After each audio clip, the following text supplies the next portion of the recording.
me see if we can drill down perhaps one level.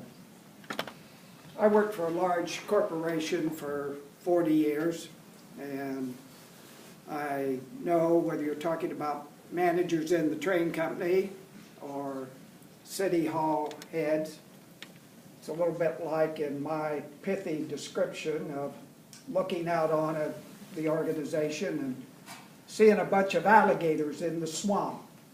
And how do you get those alligators to come to any one place in the swamp?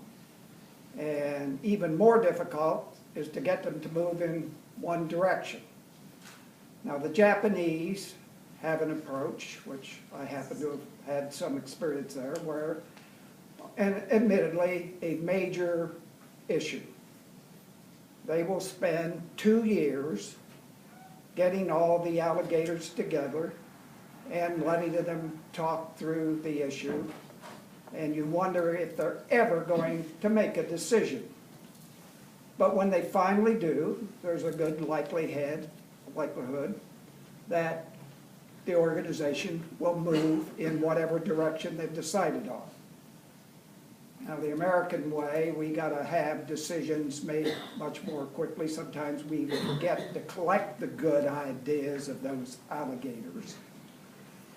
But even if you do that, what do you do when you've got most of the alligators all lined up, but there are a couple of, Doug, in your words, you spent not just 6 hours one time, but 6 hours many times, and there are a couple of them that you just aren't going to be able to do anything with.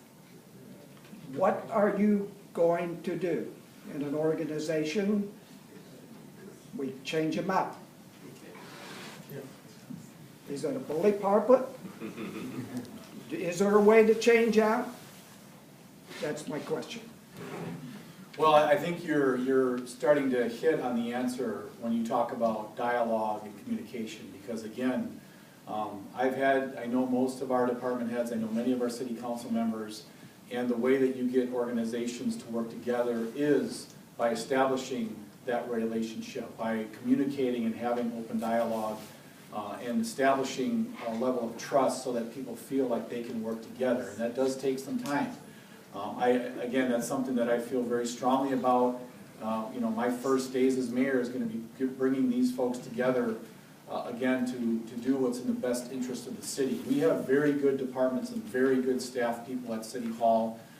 Many of them are very professional and do an excellent job, along with our council members as well. So again, I think it's a situation where for the last however many years we have lacked a common vision in that building and in that operation to say, this is where we want the city to go, this is the direction, and these are the goals we want to focus on. So now let's work together, and the police department can work on their part of that, the public works department can work on their part of it, and you do that, again, it takes some time. For those 1 or 2 folks that just don't want to be part of that, there isn't a lot you can do. As mayor, you don't have the ability, to hire or fire department heads.